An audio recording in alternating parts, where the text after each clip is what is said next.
Hello and welcome to another episode of Rubicon Unlimited. I'm James, and today we're going to do a simple install on the Jeep. This thing's been lifted, and right now I want to focus on lengthening my brake lines.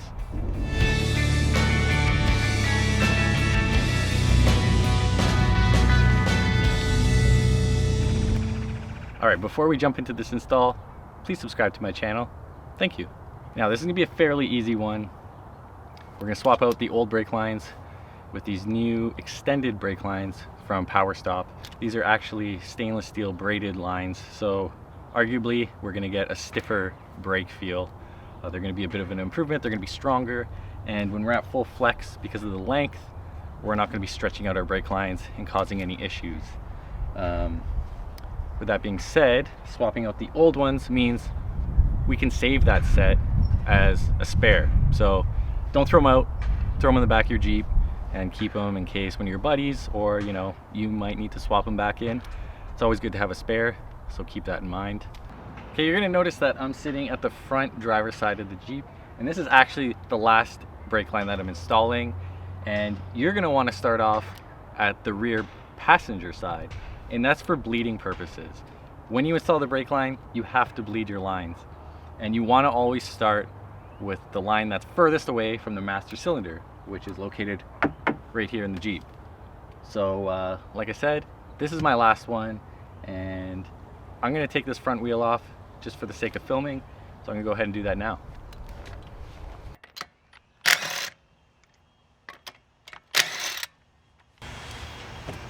Nice new rims from 1552.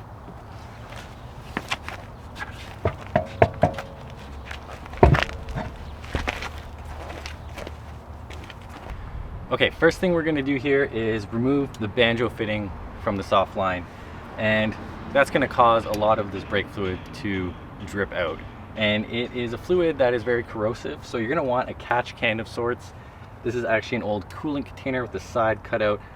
A little bit of a hack because it's got the little spout for drainage later, so go ahead and make yourself one of those and get a bunch of paper towel to clean up. And it's always good to have some brake cleaner around, tidy up. So that being said, I'm going to remove this banjo fitting, let it all drip out, and then we can move on to the next step.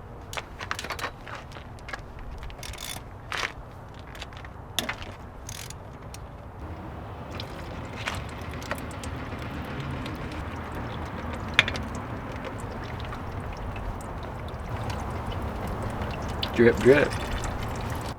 My lift kit also came with these awesome brake line anchors, and there's 3 zip ties on here, so I'm just going to release that with some side cutters. If you don't have one of these, I'd recommend buying it. With the extra length, the brake line, this will just manage everything and make sure it doesn't get pinched in your shocks or your springs or all the moving stuff down in here. With the banjo fitting removed, you just want to make sure on the caliper that you've also removed one of the crush washers. And you could discard that, those aren't reusable. The new kit comes with new ones, so you're going to want to use those instead.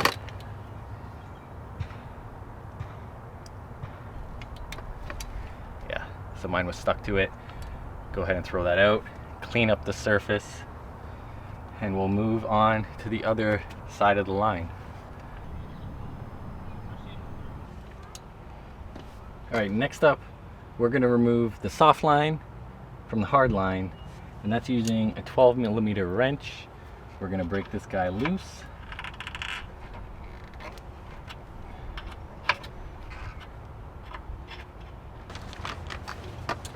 And while you're at it, it's probably a good idea just to quickly use a brush on the top of this hard line just to keep things clean, because this kind of fitting here is going to slide up on the hard line, and you don't want gunk and stuff to slide into it.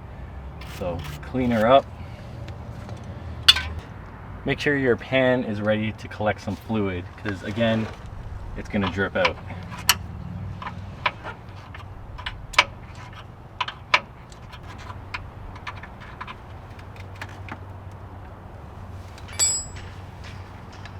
I actually like to take some paper towel and just wrap it up. just to manage that drip.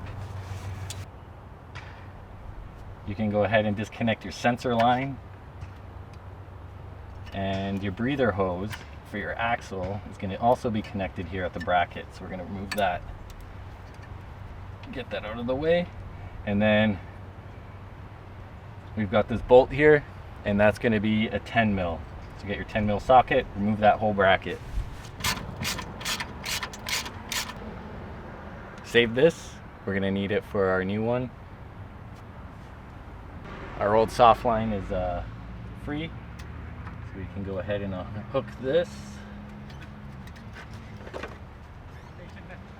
Get it out of the way, and like I said before, you might as well save this. It's good to have a spare. I know it's the old one, but in a pinch this will get you out of a sticky situation. So let's keep all that. Okay, success. We got our soft line off. The stock line is good to be our backup. Now we're going to take our hardware from the kit. We got this bracket here and a clip, and we're going to mount this where we took that 10 mil bolt out.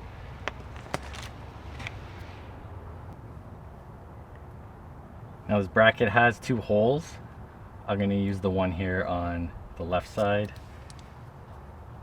We're going to put it here on the frame. Get dripped on a little bit. I'm just going to do this finger tight for now. Keep it kind of loose because it's going to get resituated once we get our new line on there.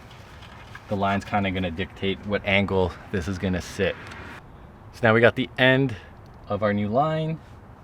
It's going to feed into this hole, and then we're going to hook it up to the hard line here.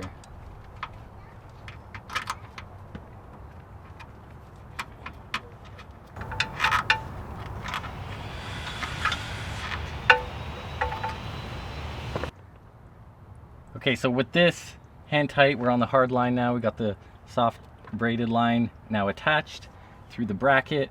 We're going to take this clip here, and you'll see there's a little tab. You want the tab to be pointing up, and it's going to slide on to the notch of our new line at the top. Just push it on in there. It's going to lock it into place.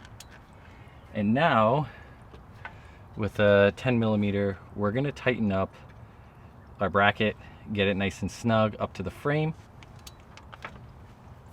And because it's kind of in a tricky situation, I'm going to just use a nice open end wrench. Alright, so we got that snugged up, not tight yet. We're going to take our new banjo nut here and one of the new crush washers. We're going to put that on first. Then we're going to get our new line. We're going to feed in this banjo fitting. And then on the other side, we're putting another washer.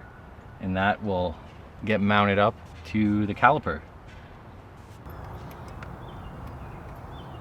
Okay, so we got our banjo fitting installed. And the way it works is you kind of want the line to be pointing towards the front of the Jeep. And then we've got a 14 millimeter. We're going to tighten this down to 23 foot-pounds. Once that's done, we can move to the other side here, tighten this guy right up, and then we'll move ahead to bleeding the system.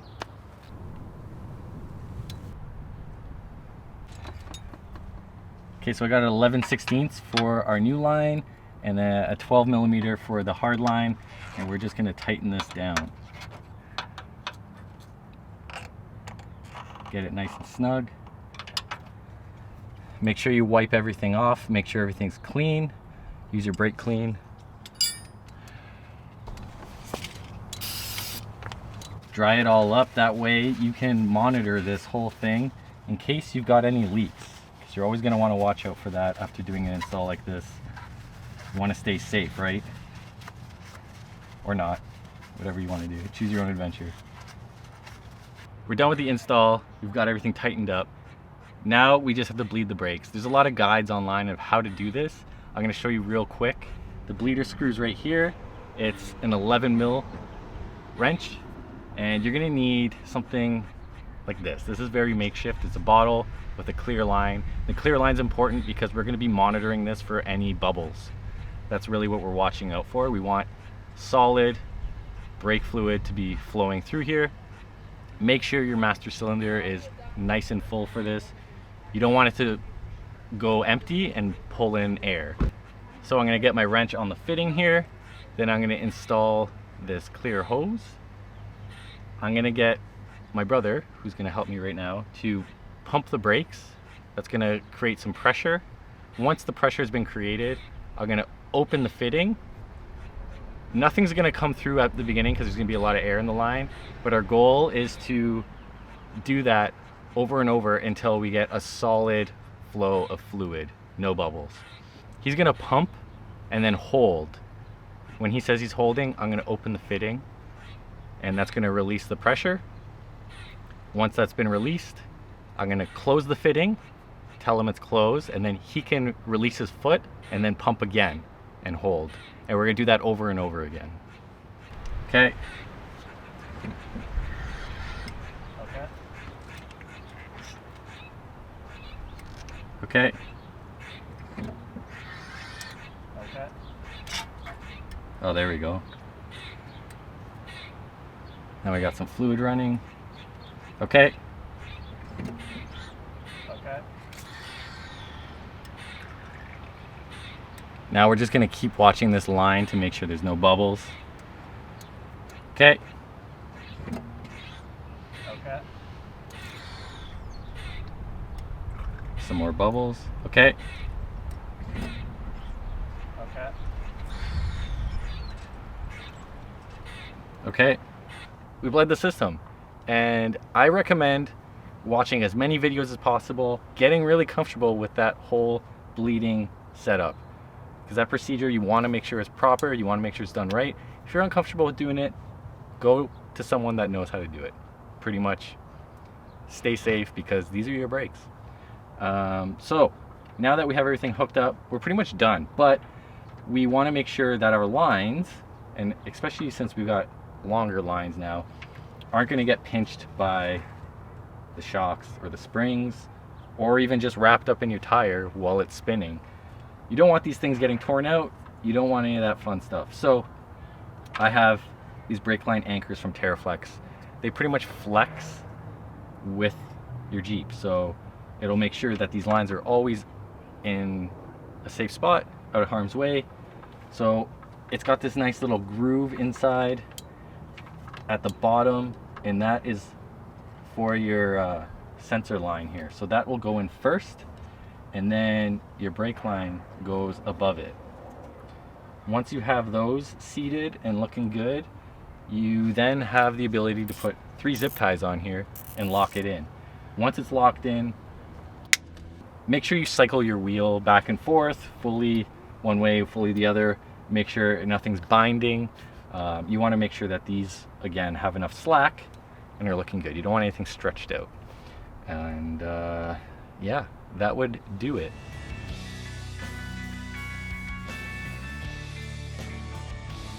All right, thanks again for watching. You guys just learned how to install some extended brake lines. This install is pretty typical for whatever brand you go with when buying these things. Pretty simple, right? If you enjoyed this video, please subscribe. And that's about it. We'll see you in the next one. How about that? I'm gonna put this wheel back on, and yeah, I don't know, probably just sit here all day. It's a nice day.